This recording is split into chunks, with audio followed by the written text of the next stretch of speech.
Hi, today I have with me Phyllis, and it's great to have you on. I know you have a book coming out shortly, and I'm interested in getting to know who you are as a person. So if you could share that with everybody that's listening, and then we could probably dive into the book a little later on.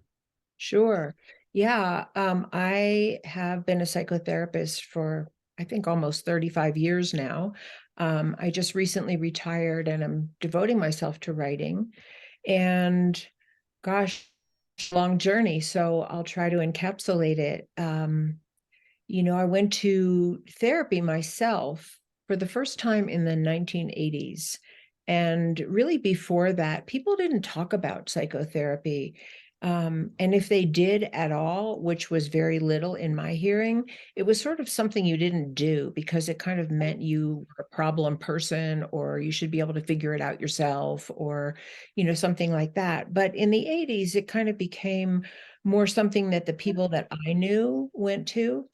And I had had a lot of struggles growing up. I really kind of grew up, I say this way all the time, feeling like I was kind of under a shadow and not really knowing why I had some of the inner kind of unrest that I had and negative self-perceptions that I had. And I guess you'd call it depression, but I was a very high functioning kid because that's sort of how I coped. So I had this like not inside and on the outside, I probably looked fine and I was a really good student and I loved school and I loved writing. Um, but I really did not, I was just not a happy person. And I found myself more and more withdrawn as I got older. And finally, I entered a spiritual group which was also really a big thing back in the 60s and the 70s. And while that was helpful, it didn't erase anything that I was going through. And I just was kind of a mystery to myself. So when some of my friends started talking about seeing a therapist, I thought, well, I think I'm going to give this a try. And it changed my life from really and I went to a number of therapists over the years. So it wasn't like a moment or one session or one thing that someone said changed my life, but the process did. The very first time I went to therapy, I went to the library right after, and I took out the first book I could find on psychology. And it talked about the influences of our childhood and our growing up years having everything to do with how we feel about ourselves and the choices we make and the people we relate to and just what we believe about ourselves and the world. And that was like such a huge missing piece because I felt like I didn't understand why I felt the way I did. Um, and eventually, over the years, I uncovered some of the traumatic things that happened to me when I was younger. They were kind of blocked out until I went into a deep dive of some of my most difficult, most painful feelings, I would say. And then along that road, and meanwhile, I had gotten married and I had three children, and I think my marriage was a good example of how our conditioning sets us up to not necessarily make the best choices for ourselves. And I was in a very unhappy relationship, which I left as a result of doing some of this inner work on myself. I was finally able to say, I don't want this. And developed a private practice and I've been in practice for many years and eventually found a very happy marriage. So there was a huge transformation that happened in my life as a result of the inner work that I was able to do. And I feel like I brought that to, many of the people that I've worked with over the years. And at the start of my career, and a lot of this will relate to why I wrote the book that I wrote at the start of when I first got out of graduate school, I had in an agency and I became the co-director of an agency that was a family treatment program for family dysfunction and sexual abuse. And I was the co-director of the sexual abuse treatment program. And I really learned a lot about abuse dynamics I learned a lot about myself. And And I realized, and I started reading, all kinds of books of people's stories of recovery. And I realized that I wasn't alone, and I had felt so alone growing up. And I realized that there's millions of people like me, not just from family dysfunction, not just suffering from family dysfunction, but people who are suffering from all kinds of harm at human hands, whether it's discrimination or poverty or war. And we have many of those ills going on in our country. And I realized that the things I was learning about our psyche and how we cope when we're hurt and we don't get help, um, and what help can do, that there was such a crying need for that information to be widespread. Um, and that and then I began to see that this is a national conversation, that the dynamics that I saw happening in abusive families, and let me just interject here a few things. Um, I've worked with hundreds of people over the years, individuals, children, teenagers, adults, individual adults, couples, and families. And I would have to say that there's an epidemic of abuse in America, that the things that people have told me that they've suffered in their childhood, in wealthy homes, in poor homes, races, religions, economic, status, education status, it doesn't, it cuts across all lines. And I think that there's an epidemic of a lot of injury to our mental health. And it affects the way people function in their lives and the way they raise their children, the jobs they seek, or how they function in their jobs, and how they function as people in charge of other people, not just with their children or their spouses or in their workplace, but at higher levels. So, in a nutshell, my whole journey took me to extrapolating that what's happening on the micro level of the individual and the individual family is also happening in our country at the highest levels of the greatest institutions and in government. And to the extent that we are not living healthy family dynamics on any of those levels, many, many, many people are being injured. And we see this with some, certainly not all, but with some of the policies that are discriminatory, that hold people back from opportunity, that support institutions and practices that do not allow for social justice or criminal justice. Um, that it's widespread. So basically what I wanted to do with my book, and so I'm kind of evolving here, and if you want to interrupt me, feel free. um is there anything you want to say, or should I just complete that thought? You tell me. I I was going to go back a little bit. So Sure. you went ahead and you picked up this psychology book, Right. and that was a while ago. And I'm sharing this because I feel like now I hear a lot more noise about people knowing now that everything stems from their childhood in a sense, right?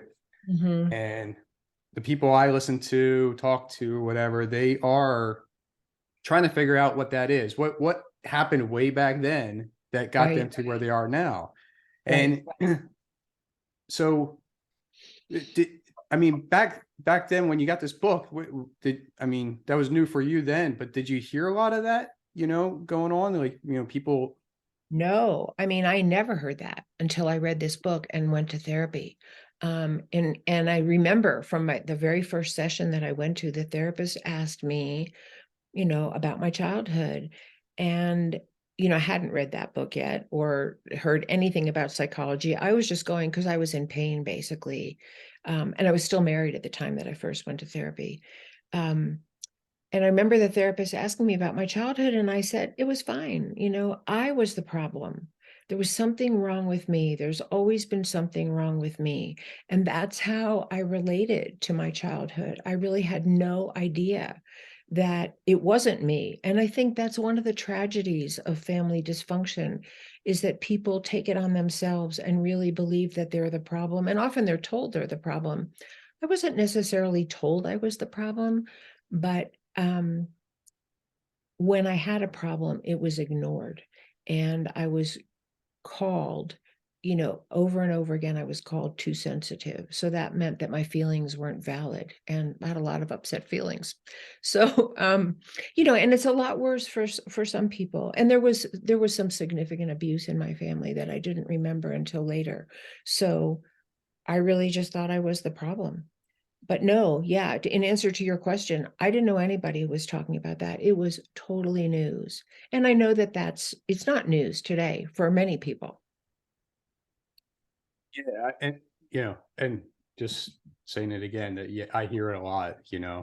Um, did you find it hard for you to like to go back in your childhood and go, I think that's what it was, or this is it, and try to remember those memories that where you kind of thought that it stemmed from? Well, I would say it was hard in one way and not in another. Um, it was hard because it was painful, but I was already living in a lot of pain. And so there was something that was a relief about getting to what the origin of that was about. Like I felt with the best people that I worked with, and not everyone was great, but I worked with a number of really good people. With the best people that I worked with, I felt like I reached a place of truth inside myself. And there was something so healing and so relieving about knowing the truth about, why I felt the way I did and what happened to me, and, why I made the choices in life that weren't always so great. Um, it was such a relief not to feel like I was that kind of unknown mystery that I couldn't navigate. And, kept making the same choices over and over again until I kind of got to that truth. So, yes, it was really hard, and it was really good, and it was really worthwhile. And it ended up being really freeing. So yeah, so you hit a state of peace. Would you call it that? Yeah. And I would say it's not, I don't know for myself anyway that any particular growth that I have engaged in is static. You hit a place of peacefulness and, greater at homeness with your essential self. And then, something else comes along and you have another kind of piece of work to do, or you're in relationship and relationship is challenging. I raised 3 kids by myself, and that was really hard. So you reach that over and over again, but you sort of build the tools to connect to something much more solid in yourself, and you build that over time. It is there's I didn't build that overnight by any means. I'm still working on myself, like, As we all are, right? yeah, Yeah, and will be, and will be. exactly. Yeah. Yeah. So I mean, go as far as you can with this, but so you were a single mother of three for a time period. Yeah. And what kind of challenges and struggles did you have with that? Well, I had to be mother and father kind of. And so I wasn't good at being father at all. I probably wasn't. And because of I was going through so much of my own, it was sort of opening all that stuff up that had me able to leave my marriage. And my ex-husband, for his own reasons, didn't stay terribly involved with our kids. And so most of it was with on me. Um, I was going through so much deep inner work through some of their growing up years that it was really hard to be a parent at all. Um, and of course I was, and my kids probably have somewhat of a better view of it than I do. But no, I had a really hard time. I had a hard time making limits and boundaries. I had a hard time being the enforcer. I'm basically a soft, compassionate person, just want to, so I had to learn all that. I had to learn how to make limits and boundaries. I had to learn to be really strong. I had to learn to have, a voice, a loud voice, a good voice, what do you call it? A powerful voice with my kids. And all of these were things I needed to learn. So no regrets. These were things I needed to learn in my life, but they were as much my as I was theirs, maybe more. And so I don't know where you were with your story as far as when you were trying to figure out from your childhood and stuff. But did you kind of take what you learned way back then and kind of change it for your kids? Not to be told, I try to tell them something that you probably heard way back in the past when you were a kid to make them Yeah. feel different. Yeah, I think, to some degree, I would say I'm probably better at that now than I've ever been, and my children are grown and I have grandchildren. And we're very close. We have wonderful relationships. But what I would say is somewhat and somewhat not. Um, to the extent that I had become very disempowered from what happened to me, I wasn't super powerful with my children. I learned how to do that. What I was with my children that my parents were not able to be with me, and I think it was their generation or their own upbringing or whatever it was, is they were not able to go into the feeling world at all. And so, and I'm a very feeling person. And so there was no way to talk about feelings or what you needed. You just weren't supposed to need anything or be upset about anything in my family. And you just really weren't allowed to. Um, yeah, I guess you just weren't allowed to. And so I know that I made a lot of space for that for my children, to be able to talk about things and have their feelings. I didn't necessarily know how to deal with their feelings, but I made space for them. Right. See, it's all a learning process, It's right? a long, long learning curve, and Yeah. then I think that was partly generational too, that many people my age that I grew through my adulthood were coming out of the same kind of childhoods of, emotionally very repressed. And did you find it through that? I guess back then, that most of the stuff happened back then.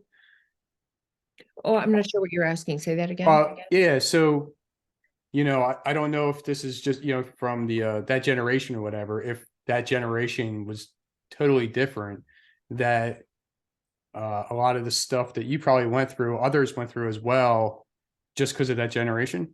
Right. I think so. I mean, I do think so. And I think like, my kids and their kids are in different generations and they're going through very different things. Mhm.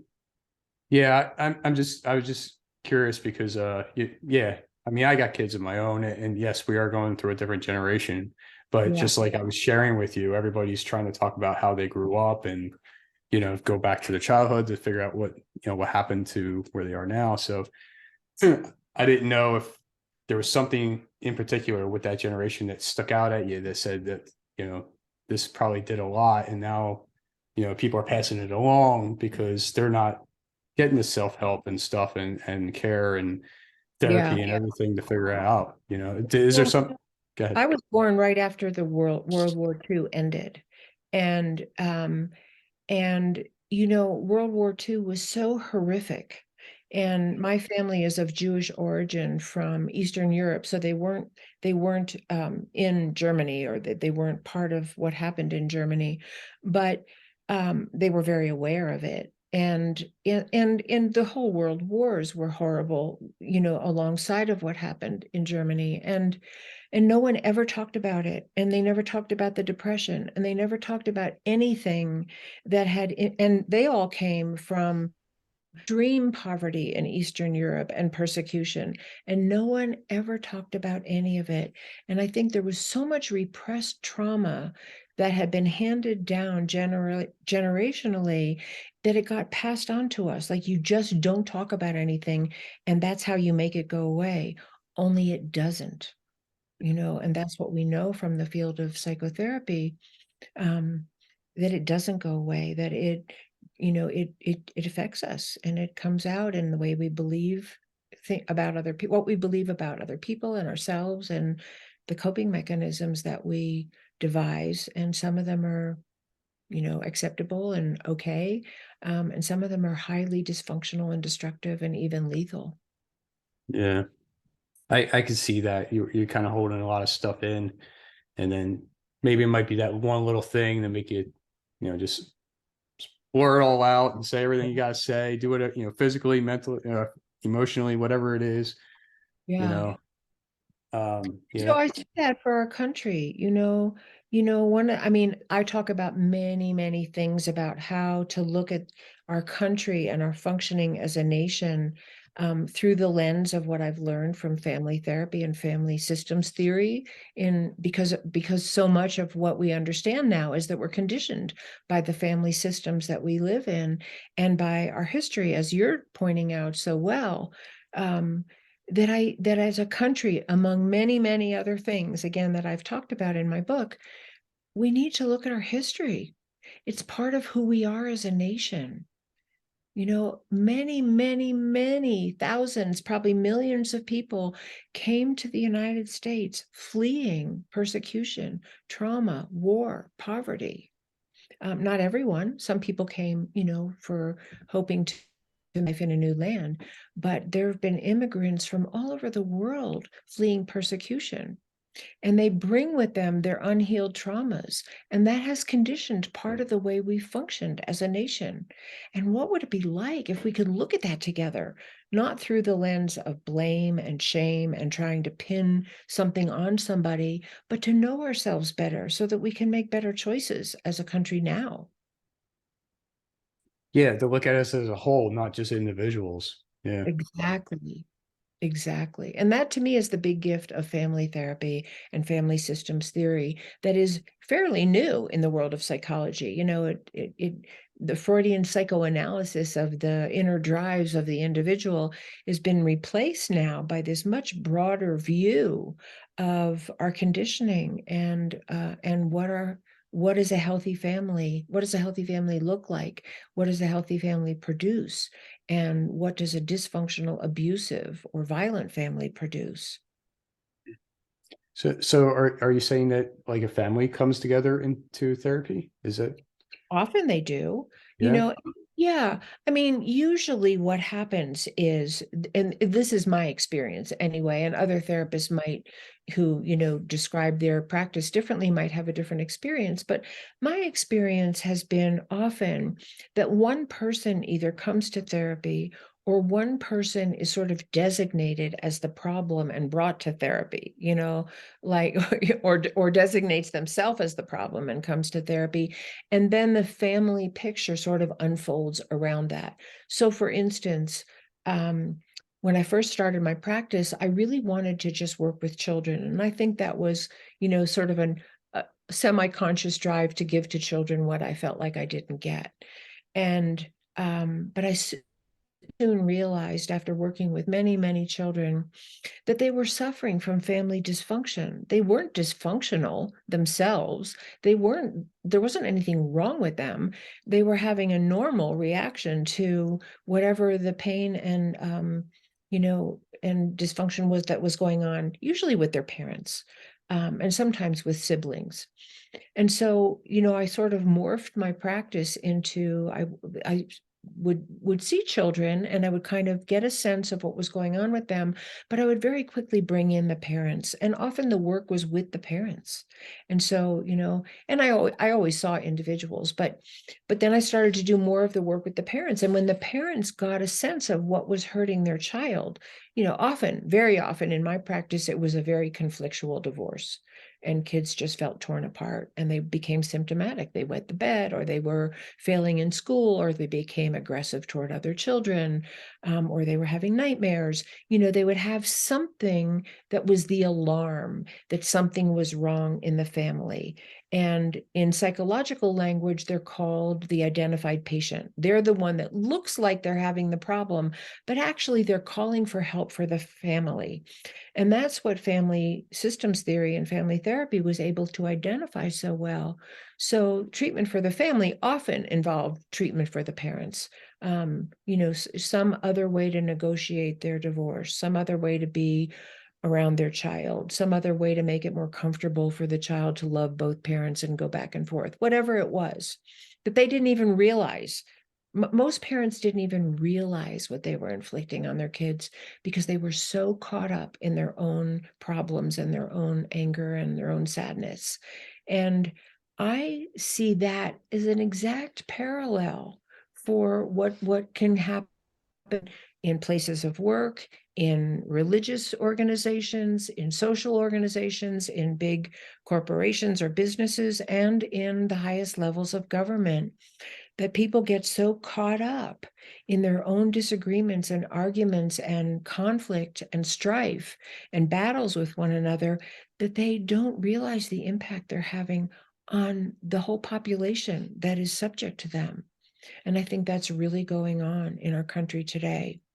And one of the stories that I like to tell as an illustration of that is, I've had a private practice since 1989. And I can't tell you, I don't know how many people I've seen over the years. It was not until the 2016 election, the year coming up to that election, the election and the aftermath of that election, that I ever had one client that came to therapy traumatized by what was going on in our country, up at night with nightmares, just terrified about what was taking place on the political stage. And then I think that tells you a lot about the family of America dynamics impacting the average citizen. And there's, of course, a million other stories to tell about that, but that's a very profound one for me because I had never seen anything like that. Is that like the catalyst that started you with this book, perhaps? Or Oh, I'm sorry, I didn't hear you. What did you say?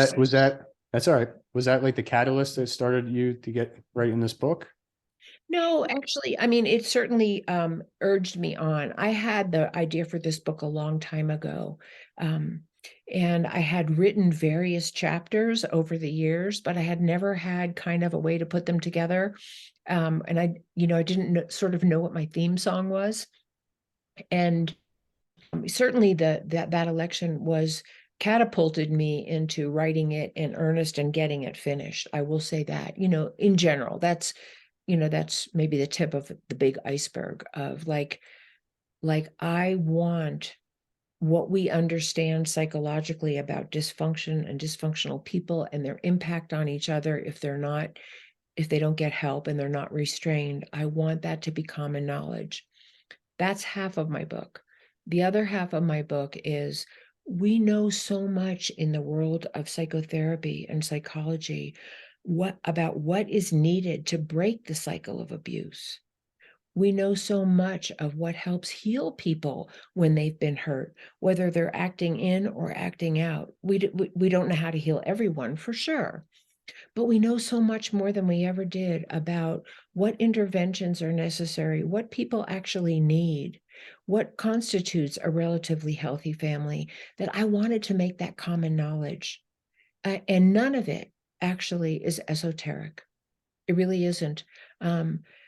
One of the things that I like to say to people is, when they ask me about, well, what is therapy? What do you do? And so, and when what you're saying, people now are more aware they need to go back into their childhood.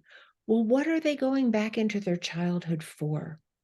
They're going back into their childhood to find the places where love was missing, where love got injured, and I'll say love and a sense of connection and belonging and cooperation and peaceful conflict resolution. They're going back into their childhood to find the places where all those things were either missing or got injured or were betrayed or were lost. Somebody that loved them died. Their parents got divorced and they never saw their father, or their parents were fighting all the time, or their parents were abusive to them, or their siblings were abusive to them and no one stopped their siblings. I mean, there's endless stories. So that's what they're going back for. They're not going back just to blame other people. They're going back to retrieve the part of themselves that was missing that piece of love and safety and belonging and connection and feeling valued and feeling like they mattered. And that's the whole purpose of good psychotherapy. And when we have any opportunity to do that, people can heal. And then they start to make better choices in life and they start to treat other people differently. And if I was just to zoom out really quickly, that's what I like to see for our country, because we're not treating each other well. We're treating each other horribly in some instances. There are people who are so marginalized, who are so discriminated against, who are shot while they're asleep in their bed because they're Black, who are imprisoned because they're Black, even when there's no evidence to support imprisoning them. I mean, I know that that we do not treat each other well. We do not treat each other as national policy the way we each want to be treated ourselves. And that is a sign of something wrong with the mental health of our country. And so I think our mental health is the missing piece in solving some of our biggest problems. And that's really why I wrote the book. Yeah, I would believe that too. I think a lot of stuff's covered up. A lot of stuff is not, Right. I don't know about now. Maybe therapy is more open, like people are pursuing it more than ever. I don't know. Um, I know there's all these online things, whatever, asking for help and everything anymore. But so I feel like it's getting there and people are becoming more and more aware. I mean, you and I are talking about it now, and you're writing a book, and so it's getting out there, right? It's starting to go mainstream, but I think there's a lot more people out there that are probably going to still frown upon stuff like that, and still say that they're okay and that it has nothing to do with how they were born, raised. Um, but yeah, so your book, I mean, are you trying to make it stick out for a certain individual, or a parent or a child, or I really wrote it for what I would say for the layman, for anyone who cares about what's going on in our country. And I say our country, but it's really the world. But Mhm. I focus on America because I live here, and I'm familiar with America, and I can't really speak to another country because I'm not familiar with them. But it's really global, a lot of the things that I'm talking about. Um, I really wrote the book, one of my chapter titles, and which was actually one of the ideas I had for the title of the book, which I changed. But one of the chapter titles is out of the office and into the world, because I really want what we understand in the world of the psychotherapy office and the session to become common knowledge for everyone. I don't think the average person really understands what the cycle of abuse creates, how it was created, what perpetuates it, and how we could actually begin to break that cycle. I don't think it's common knowledge. So I wrote my book for the layman in the sense that I really mixed together, client stories that I've kind of, disguised to, so no one's identity is revealed, but I tell client stories. I talk about my own life a little bit and some of my own experience. And then I talk about some of the principles of what I've learned from family therapy and treatment, in a way that I think is very digestible for anyone. It's not an academic book, although I certainly think that anyone in the academic field of psychology or other professionals could easily absorb the material. It's really written for common knowledge, because that's what I want this to become, common knowledge. and when is this book going to be released? I don't know. Right now, I am just in the process. The book is done. I've written all my proposals. I'm just submitting now to publishers. I have one publisher looking at it, and I'm hoping to maybe have a few looking at it. And I hope it comes out soon. Oh, that's great. And you'll have to keep me posted on that, because it sounds like it's going to be really worth diving into and making sure a lot of people get aware of it and buy it and read it. That's Um, my hope. That's my hope. Really, that is my hope. yeah, well, I mean, you just coming on here and with other podcasters and whatever else you're doing to promote, not just that, but just share uh, Exactly. your experiences and what you see going on around, and the past. Yeah. How the generation kind of carries the other generation in a sense, and you can see that everywhere, not just through the therapy and all that stuff. It's Right. some people are rich because their parents were rich and they pass it on and they share their knowledge, stuff like Right. that. Right. But no, that's great. Is so how can people connect with you and get to know more about your profession, or maybe they just talk to you for whatever reason? Oh, absolutely. Yeah, I have a website. It's www.phyllisleavitt.com, and it's PhyllisLeavitt. And you can connect with me there. There's a, place where you can connect with me, and I'm on Instagram and Facebook. I have a lot of videos on YouTube. I have a lot of the talks I've given on my website as well. I'm on, did I say Instagram and LinkedIn? I have a lot of messages, and I post all the time, different messages that are related to my book. So LinkedIn is another good place to find me, and you can connect with me in any of those places. And I'm happy to connect with people and share more. Yeah, that's great. So I ask a question at the end, Sure. and so along your journey, what were the top three things that you learned and used along the way? Yeah, well, one comes to mind right away, so I'll share that one. Um, I had a friend, and this was in the early, I don't know, late 60s or probably early 70s, maybe early 60s, late 60s. Anyway, I had and this is when I was in a spiritual group, and I had a friend who went to India seeking to have, some time with one of the Indian gurus at that time. And nobody probably remembers this, but at that time, the very first contact lenses were made out of glass, and he had glass contact lenses. And he was on this dusty, dusty train. He told me the story when he got back. He was on this dusty, dusty train in India, on his way to an ashram, I guess it was. And he got so much dust in his eyes that it got behind the glass, and his eyes were scratched and they were unbearably painful. And so when he got to this teacher, he just could barely talk to him because he was in so much pain. And the teacher told him not to fight it, that fighting it made it worse. And for some reason, that story stuck in my mind my entire life. And I applied it, not so much to physical pain, because I've had so much physical pain in my life, but to emotional pain. Like the whole idea of surrender and move through. There's an expression today called lean in, and I think that's what that teaching of surrender was about. It's like lean in, don't lean out, lean in and move through. And so all those years of therapy that I did were like leaning in and leaning in again and leaning in again and moving through. And so that story was really, really profound for me. And you said three things. I don't know if you want three. That was a long story. Oh, that was great. I like the story. Yeah. Do you have two more or What was the two? exact? Yeah, two more things that you learned and used along your journey. Yeah. Um, let's see. Well, one thing that I've learned is, and this is probably sounds trite, but actually I don't think it is. And that is that it really all comes down to love. The greatest healer is actually love. As a psychotherapist, I've learned, many, many techniques.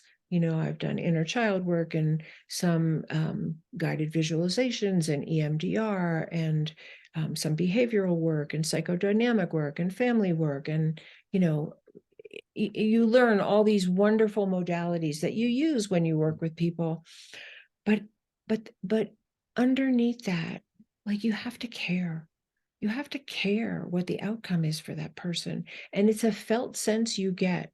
And if you go to somebody who only has a technique, it's not really the whole healing, because our injuries, what you were talking about going back into your childhood, our injuries happened at the hands of other people, and they need to be healed with other people. And the greatest healing is to be cared for. And so that's something that I learned to be very conscious of as a therapist. Am I perfect? No. But you come back to that over and over and over again, because I know the healing power of that in my own life. And I see that as the healing power for the world. We have a long way to go to get there. And so I'm trying to talk about some of the steps along the way.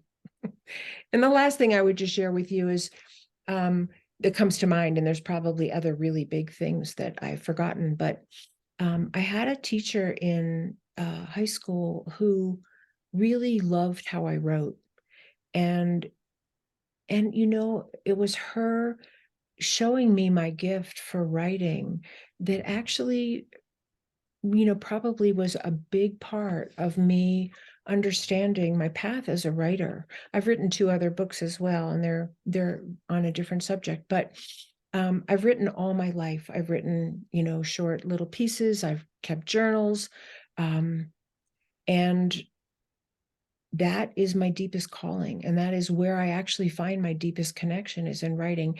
And it was her seeing me as a writer that, when you get that reflection back about something that is a strength or a gift that you have, it makes it more real. And so that is something we can do for one another. We can all be a part of this change. Just you probably know in your own life when somebody has reflected back to you something wonderful about you, how it accentuates that, how good you feel. Yeah. No, yeah, I get it. I'm sure a lot of people get it too. As long as they're getting it from somebody, right? Yeah. It Yeah. feels good. It feels really good. Yeah, And then that allows you to keep going, keep pursuing what you really want to do. exactly. Yeah. Exactly. Unfortunately, I hate to say this, you probably run into more people that just, why are you doing that? You shouldn't be doing that. You know what I mean? But Right. Right. that's where you just got to watch who you're talking to. Well, and also find a way to answer, like find a way that doesn't just, sometimes you don't want to because it's just too, too denying or too critical. But sometimes there's a way to answer like, why wouldn't I? Or what do you tell yourself you can't do? Or, you know what I mean? Like open up that conversation. That's a good way to put it. Yeah, I like that. Cool. Well, I appreciate it. This is great stuff. Thank you. Yeah, I wish you a lot of luck with the book, and we'll stay in touch. That way, I know when it comes out. Great. And I will tell you. yeah, I appreciate it. It was great talking to you. Thank you. I Thank you. appreciate it. It was great talking to you too. Thank you so much. You're welcome.